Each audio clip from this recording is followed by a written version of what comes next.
نے پوچھا کہ دفنانے کے بعد کتنی دیر تک ہمیں قبر کے پاس ٹھہرنا چاہیے؟ دیکھیں، صحابہ کی طرف سے جو نصیحت منقول ہے مسلم میں موجود ہے کہ ایک صحابی نے فرمایا کہ مجھے دفنانے کے بعد اتنی دیر میری قبر پہ ٹھہرنا جتنی دیر میں ایک اونٹ ذبح کر کے تقسیم کر دیا جائے۔ جو اگر عربوں کے دستور کے مطابق دیکھیں، کیونکہ وہ اونٹ تیزی سے ذبح کرتے تھے اور پھر اس کے بڑے بڑے ٹکڑے کر کے وہ تقسیم کیا کرتے تھے، تو تقریباً 1 یا 1.5 گھنٹہ آپ لگا لیں۔ تو یہ انہوں نے ایک وصیت کی اور اس کا ریزن یہ بیان کی کہ تاکہ مجھے منکر نکیر کے سوالات کے جوابات میں آسانی ہو اور مجھے انسیت حاصل ہو۔ تو اس لیے اپنے مردے کو دفنانے کے بعد اگر آپ 1.5 گھنٹے تک نہیں تو کم از کم آدھا پونا گھنٹہ تو وہاں پر ٹھہریں۔ اب انہوں نے پوچھا کہ اگر ہم ٹھہرتے ہیں تو کیا وہاں قرآن پڑھ سکتے ہیں یا کوئی اور ذکر کریں؟ دیکھیں، کچھ بھی کر سکتے ہیں۔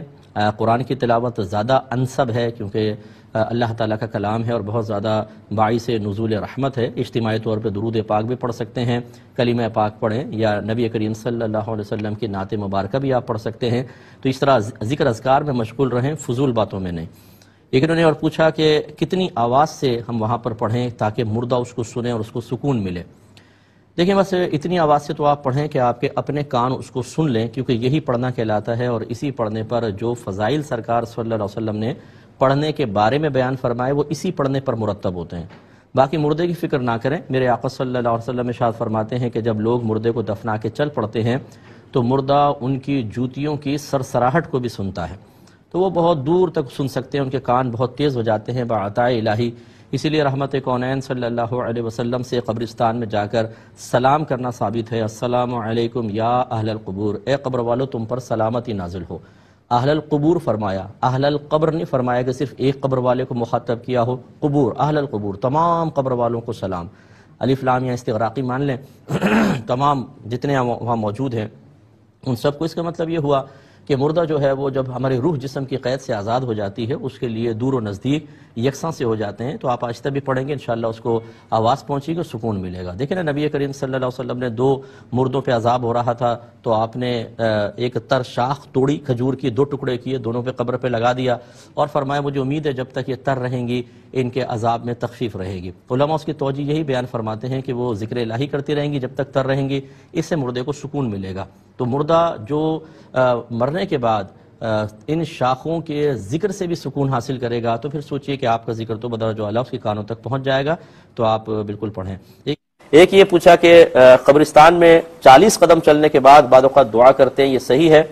یہ دیکھیں، یہ ضروری نہیں ہے کہ 40 قدم آپ چلنے کے بعد دعا کریں، یہ ضرور ہے کہ 40 قدم تک چلتے ہوئے پیچھے پلٹ کے نہ دیکھیں، یہ زیادہ مناسب ہوتا ہے۔ وجہ اس کی یہ ہوتا ہے کہ ایک فرشتہ ہوتا ہے جو قبر پر آتا ہے اور وہ قبر کی مٹی اٹھا کے لوگوں کی طرف پھینکتا ہے اور کہتا ہے کہ جاؤ اللہ تعالیٰ مردے کی یاد تمہارے دلوں سے نکال دے۔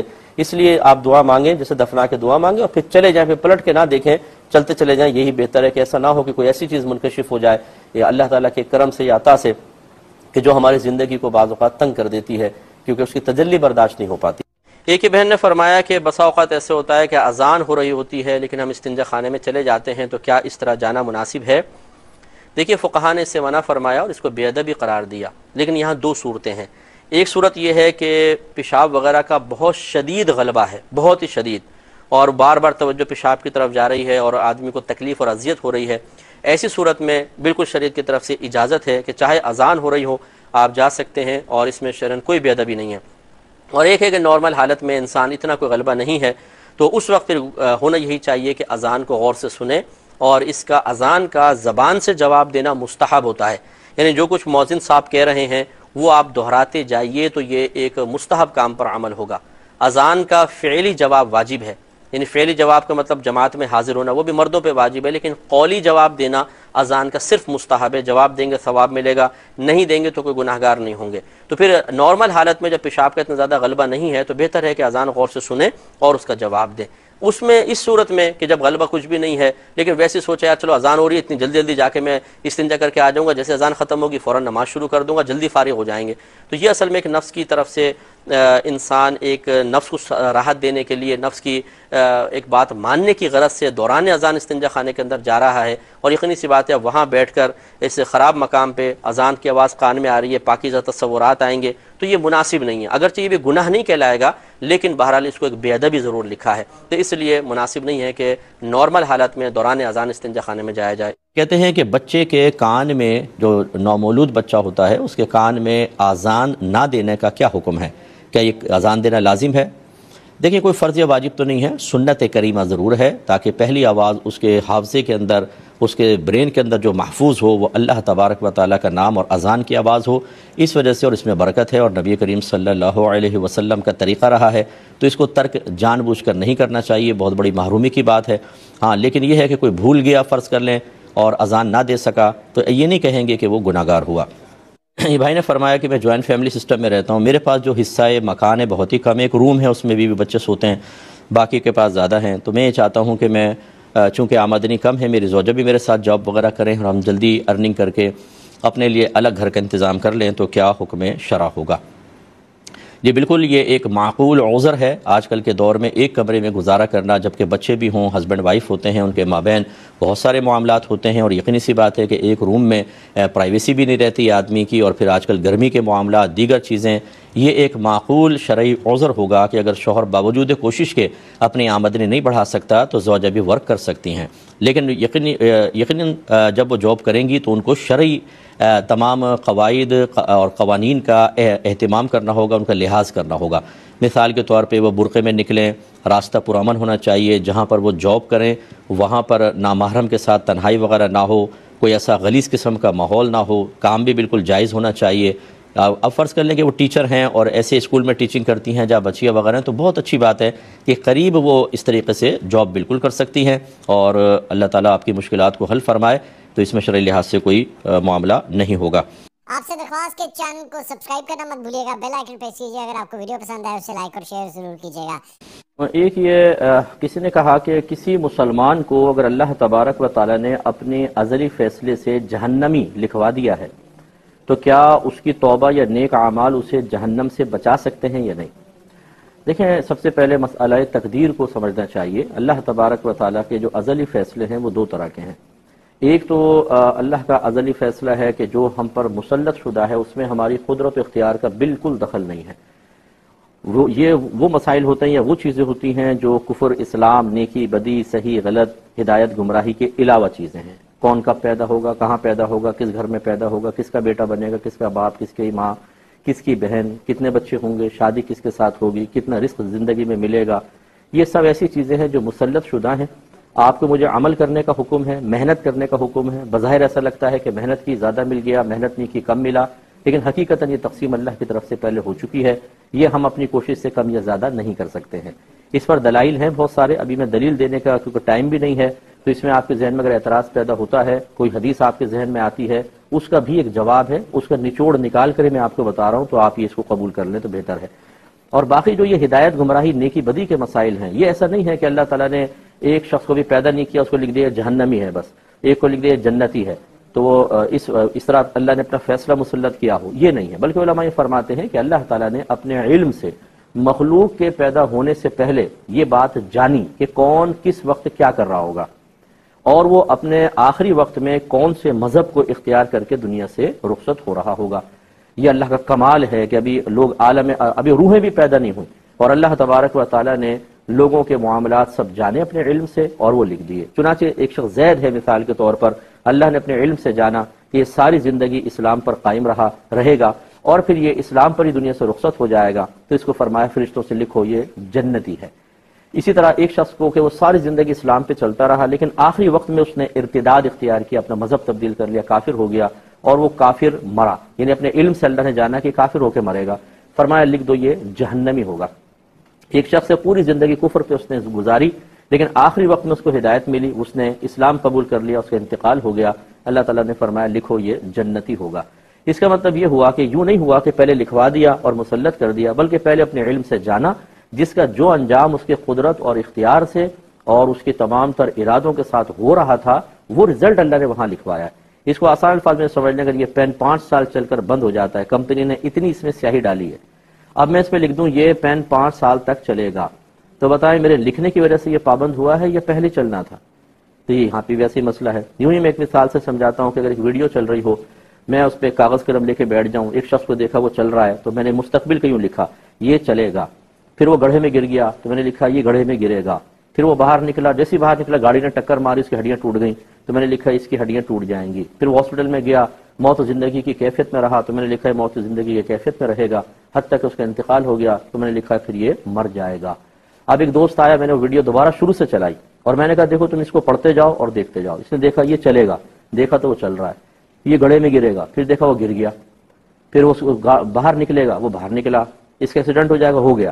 تو اس نے مجھے کہا کہ یہ آپ نے کیا لکھ دیا، دیکھو بیچارے کا ایکسیڈنٹ کروا دیا آپ نے۔ تو بتائیں میرے لکھنے کی وجہ سے اس کا ایکسیڈنٹ ہوا یا پہلے میں نے اس کو ملاحظہ کیا تھا پھر یہ لکھا تھا، میرے لکھنے سے کیا ہوا؟ تو بس یوں ہی سمجھ لیجئے کہ اللہ تعالیٰ نے اپنے علم سے ہم سب کے بارے میں جانا، کون کیا کارنامے کرے گا، کون کنٹرول روم میں بیٹھ کر لطیفے سنائے گا، کون لوگوں کو ہنسائے گا، کون یہ کرے گا، کون وہ کرے گا، سب چیزیں اللہ تبارک و تعالیٰ نے اپنے علم سے جانی۔ کون چوری کر رہا ہے، کون قتل و غارت کر رہا ہے، کون کفر اختیار کر رہا ہے، کون اسلام، اللہ نے اپنے علم سے جانا۔ جو آدمی کر رہا تھا وہ وہاں لکھوا دیا، لہٰذا لکھوانے سے پابند نہیں ہوئے بلکہ ہم اپنے ارادے سے کر رہے تھے تب ایسے۔ اب جب اللہ نے لکھوا دیا، اب اس میں تبدیلی نہیں ہو سکتی، کیوں؟ اللہ نے اپنے علم سے جانا ایک شخص کفر میں دنیا سے رخصت ہو رہا ہے تو لکھوایا لکھو یہ جہنمی ہے، کافر ہو کے مرے گا۔ کیسے ہو سکتا ہے کہ وہ توبہ کر لے؟ اگر وہ توبہ کر لیتا ہے تو اس کا مطلب ہے اللہ کا علم ناقص ہوا، اللہ تعالیٰ کو پتہ ہی نہ چلا کہ وہ توبہ بھی تو وہ بعد میں کرے گا نا مستقبل میں۔ اس کا مطلب اللہ تعالیٰ کے علم سے اس کی توبہ مخفی رہی، صرف کفر ہونا اللہ پہ ظاہر ہوا، یہ تو اللہ تعالیٰ کی طرف جہل کی نسبت ہوگی۔ اس لیے کہا جاتا ہے کہ اللہ نے اگر کچھ لکھوا دیا ہے تو اس سے ہٹ کر آدمی نہیں چل سکتا۔ اگر کافر لکھوایا تو کافر ہی مرے گا، مسلمان لکھوایا تو مسلمان مرے گا۔ تو اب یہ ترتیب ذرا ذہن میں رکھیے گا، لکھوا کر مسلط نہیں کیا گیا، پہلے علم سے جانا پھر لکھوایا۔ اب وہ تبدیل اس لیے نہیں ہو سکتا کہ اگر تبدیل ہو تو اللہ تعالیٰ کے علم کا نقص ظاہر ہوگا، یا یوں ہوگا کہ اللہ کے وہ بعض چیزوں کا علم تھا بعض کا نہیں، اور یہ عیب کی نسبت اللہ کی طرف نہیں ہو سکتی۔ اس اعتبار سے ہم یہ کہتے ہیں کہ جو لکھوا دیا ویسا ہی ہوگا۔ امید ہے کہ آپ اچھی طرح بات سمجھ گئے ہوں گے۔ ایک انہوں نے کہا کہ پسند کی شادی حرام ممنوع ہے، ناجائز ہے۔ نہیں بھائی، کوئی ممنوع ناجائز نہیں ہے، لیکن پسند کرنے کے بعد جو شرارتیں ہیں وہ ضرور منع ہوں گی۔ نگاہ دیکھنا، پھر اس پہ چیٹ کرنا، پھر میسیج وغیرہ کرنا، یہ آپ کے لیے منع ہوگا۔ پسند آنا کوئی بری چیز نہیں ہوتی، اور یہ بھی نہیں کہہ رہا ہوں کہ پسند کرنے کے لیے دیکھنا جائز ہے کہ آپ اسٹاپ پہ کھڑے ہو کر پسند کرنا شروع کر دیں۔ اچانک نگاہ پڑ گئی، کسی کی طرف دل کا میلان ہو گیا، یہ کوئی خاندان میں جیسے کزنس وغیرہ ہوتے ہیں، اب جوان ہوئے کہ بھی نگاہ پڑی اور دل اس طرف مائل ہو گیا، یہ تو قدرت و اختیار میں نہیں، شریعت نے اس پہ کوئی گرفت نہیں رکھی ہے۔ اس کے بعد غلط طریقہ اختیار کرنا منع ہے۔ ہاں بالکل، آپ شادی کا پیغام بھجوا سکتے ہیں، اور اس کے لیے اس طرح آپ دعا کر سکتے ہیں کہ اللہ تعالیٰ اگر تیرے علم میں اس شخصیت کے ساتھ ہی میرا نکاح تیرے علم میں ہے تو پھر اس میرے معاملات کو آسان کر دے۔ یہ ہرگز نہ کریں کہ اللہ تعالیٰ میں فلاں سے شادی کرنا چاہتا ہوں، بس کچھ بھی ہو میرے سے رشتہ کروا دے۔ ہو سکتا ہے کہ اللہ تبارک و تعالیٰ کا ازلی فیصلہ یا یہ ہو کہ یہ لڑکی کا نکاح کسی اور کے ساتھ ہوگا، تو گویا کہ اب آپ یہ جو دعا کر رہے ہیں یہ اللہ تعالیٰ کے فیصلے کو تبدیل کرنے کی دعا ہے، اور یہ شرعاً جائز نہیں ہوتا۔ اصرار نہ کریں، بس اللہ کی بارگاہ میں ایسی محتاط ریکویسٹ کریں۔ ایک یہ انہوں نے پوچھا کہ نماز میں بعض اوقات ہم رکعت بھول جاتے ہیں تو کیا دوبارہ پڑھیں؟ دیکھیں، اگر تو زندگی پہلی مرتبہ یہ زندگی میں ہوا ہے تو پھر دوبارہ نماز پڑھ لیں، اور اگر بار بار ہوتا ہے تو پھر آپ سب سے پہلے تو دل میں غور کریں کہ دل کسی ایک طرف جمتا ہے کہ نہیں۔ مثلا 2 ہی ہیں یا 3، تو دل جس طرف گواہی دے بس اس کو اختیار کر لیں، اور اس میں سجدہ سہو نہیں ہوتا۔ لیکن اگر تیسری صورت یہ ہے کہ ڈاؤٹ ہو رہا ہے اور دل کسی ایک طرف نہیں جم رہا تو کم والی کو اختیار کر لیں۔ مثلا 2 اور 3 میں ڈاؤٹ ہے تو 2 بنا لیں، اس کو آگے پڑھتے جائیں اور آخر میں سجدہ سہو کریں گے۔ کیا وطر کی تینوں رکعت میں الگ الگ صورت ملانی چاہیے؟ یہ بہتر یہی ہے کہ اس میں ترتیب قائم رکھیں، پہلے 2 میں رکھیں زیادہ بیسٹ ہے، لیکن بہرحال تیسرے میں بھی ایک ترتیب کے ساتھ ہی پڑھیں۔ قرآن پاک کو نماز میں ترتیب سے پڑھنا واجب ہے، اگرچہ نماز کے واجبات میں سے نہیں ہے، یہ تلاوت کے واجبات میں سے ہے، لیکن اس کو فالو کرنا چاہیے۔ کہ وضو کرتے وقت پانی کی چھینٹیں کپڑوں پر پڑے تو کیا حکم ہوگا کپڑوں کا اور وضو کا؟ جی دیکھیں، جب آپ وضو کر رہے ہوتے ہیں تو آپ کے کپڑوں جو چھینٹیں گر رہے ہوتے ہیں اس کو مائع مستعمل کہتے ہیں۔ یہ ناپاک نہیں ہوتا پاک ہے، لیکن چونکہ اس میں نجاست حکمیہ شامل ہوتی ہے۔ نجاست حکمیہ اسے کہتے ہیں جو نظر تو نہیں آتی لیکن شریعت نے اس پہ نجاست کا حکم دیا ہے، اسی لیے آپ اگر بے وضو ہیں تو آپ نماز نہیں پڑھ سکتے، حالانکہ بظاہر جسم پہ تو کوئی گندگی نہیں ہے، لیکن شریعت نے کہا کہ ہے تم پر ایک نجاست، وضو کرو۔ ایسی جب حالت جنابت طاری ہوتی ہے، غسل ہم پہ واجب ہو جاتا ہے تو ہمارے جسم پہ تو کچھ نظر نہیں آتا، شریعت کہتی ہے نجاست، مانو کہ ہم نے کہا ہے غسل کرو تاکہ یہ نجاست دور ہو جائے۔ جب آپ وضو کرتے ہیں تو وہی نجاست حکمیہ دھل کے گر رہی ہوتی ہے، اور اپنے کپڑوں کو جیسے نجاست حقیقیہ سے جو نظر آتی ہے اس سے دور رکھنا لازم ہوتا ہے، ایسے ہی نجاست حکمیہ سے بھی دور رکھنا چاہیے۔ لیکن مسئلہ یہ ہوتا ہے کہ جب آپ وضو کرتے ہیں تو عمومی طور پر چھینٹیں کپڑوں پہ آ جاتی ہیں، یا جیسے آپ مسجد میں چہرہ دھویا پھر ہاتھ دھو رہے تو یہاں سے ٹپک جاتا ہے، تو بہرحال کپڑے ناپاک نہیں کہلائیں گے، لیکن بلا ضرورت مائع مستعمل کو اپنے کپڑوں پر گرانا یہ بھی مناسب نہیں ہوتا۔ یہ زیادہ زیادہ مکروہ تنزیہی ہے، یعنی کپڑوں پہ گر جائے تو شریعت نے پسند نہیں کیا، لیکن اس کی وجہ سے کوئی سخت حکم نہیں لگے گا، لہذا آپ کا وضو بھی ٹھیک ہے اور آپ کے کپڑے بھی پاک ہیں۔ بہتر یہ ہوتا ہے کہ ایک تولیہ یا رومال پاس رکھیں، جب آپ چہرہ دھو لیں تو تھوڑا سا اس کو اس طرح صاف کریں کہ ٹپکتے ہوئے قطرات رک جائیں۔ ایسی جب ایک ہاتھ دھوتے ہیں، دوسرا ہاتھ دھویا، پہلے رومال سے اتنا سو کر لیں کہ اب قطرے نہ ٹپکے، پھر پیر دھوئیں۔ اب آپ کے نہ چہرے سے پانی ٹپکے گا، نہ ہاتھوں سے ٹپک کے کپڑے پہ گرے گا، یہی بہتر ہوتا ہے اور اسی کو آپ فالو کریں۔ مذاق میں بھی یہ کہہ دے کہ میں مسلمان نہیں، تو کیا اس پر گناہ پڑے گا اور اس کا کفارہ کیا ہے؟ دیکھیں، ہمارے نبی کریم صلی اللہ علیہ وسلم کے فرمان عالی شان کے مطابق بعض چیزیں ایسی ہوتی ہیں جن میں سنجیدگی اور مذاق بالکل برابر ہوتا ہے، جن میں سے ایک یہ بھی ہے کہ اگر کوئی مذاق میں اپنے آپ کو کافر کہہ دے گا تو وہ کافر ہو جائے گا، اس کے ظاہر کا اعتبار ہوتا ہے۔ جیسے کافر ہمارے سامنے کلمہ پڑھ لے، ہم اسے مسلمان مانیں گے، یہ واجب ہے کہ ہم اس کو مسلمان مانیں، یہ نہ دیکھیں اس کی نیت کیا ہے، اس نے کیوں کیا، ٹھیک ہے وہ مسلمان تو ہے، باقی لوازمات باقی معاملات بعد میں دیکھے جائیں گے۔ اسی طرح کوئی اگر مذاق میں اپنے آپ کو کافر کہہ دیتا ہے تو وہ مسلمان نہیں رہتا۔ اس سے ہمارے وہ بچے ذرا درس حاصل کریں کہ جو فیس بک وغیرہ کے اوپر مطلب اپنے آپ کو غیر مسلم شو کر دیتے ہیں، بعض کسی سے دوستی کرنے کے لیے جب وہ پوچھتے ہیں آپ مسلمان ہیں تو کہتے ہیں نہیں، ایسے کیسز آئے میرے پاس، اس لیے میں آپ کو عرض کر رہا ہوں۔ اور ایک غیر مسلم نام سے ہی اپنی فیک آئی ڈی بنائی ہوئی ہے تاکہ غیر مسلمین میری طرف آئیں اور ہم دوستی کریں۔ نامعلوم کون سے وہ اپنے نفس کی خواہش کو یا نفس کو تسکین دینا چاہتے ہیں، یعنی غیر مسلم میرے دوست ہیں، ٹینا پینا گوپال اور فلانا جوزف میرا دوست ہے، اس کو بس یہ کہ وہ ایک خوشی سی ہوتی ہے کہ غیر مسلمین ہمارے دوست ہو گئے۔ اس سے آپ کو کیا فائدہ ہوا؟ بلکہ یاد رکھیے کہ غیر مسلم سے اگر آپ دوستی کرتے ہیں یعنی رابطہ بڑھاتے ہیں تو آپ پہ لازم ہے کہ آپ اسے پھر اسلام کی دعوت بھی دیں، اسے کم از کم ایک دو بار اسلام کی طرف سنجیدگی کے ساتھ اچھے دلائل کے ساتھ مائل کریں، ورنہ یہ ہو سکتا ہے کہ میدان محشر میں وہ اللہ تعالیٰ کی بارگاہ میں آپ کی شکایت کرے کہ اللہ تعالیٰ میں نے ایک مسلمان سے دوستی کی تھی لیکن ساری زندگی اس نے مجھے اسلام کی دعوت نہیں دی، اگر یہ مجھے بلاتا تو شاید میں اسلام کی دعوت کو قبول کر لیتا۔ اس لیے اچھی طرح یاد رکھیں، مسلمانوں سے دوستی رکھیں، اگر آپ غیر مسلم سے کوئی رابطہ بڑھانا چاہتے ہیں تو ٹھیک ہے، لیکن اس کو آہستہ دین کی طرف مائل کریں اور اپنے آپ کو کبھی بھی غیر مسلم نہ کہیں، اپنے مسلمان ہونے پر فخر کریں۔ اچھی موت آپ ہی کے لیے ہے، قبر جنت کے باغوں میں سے ایک باغ آپ کے لیے ہے، میدان محشر میں اللہ نے مسلمان کے لیے عزتیں رکھی ہیں، جنت حقیقتاً آپ کے لیے تیار کی گئی ہے، کہ آپ کیوں احساس کمتری کرتے ہیں؟ یہ میدان محشر ہوگا جس میں آپ کو پتہ چلے گا کہ مسلمان کی شان کیا ہے، اور خصوصاً اللہ تبارک و تعالیٰ نے اپنے حبیب کریم صلی اللہ علیہ وسلم کی امت میں جو پیدا فرمایا، یہ اتنا بڑا انعام ہے کہ بس جو جانتا ہے سو جانتا ہے، جو نہیں جانتا بیچارہ بڑا ناقدرہ ہے۔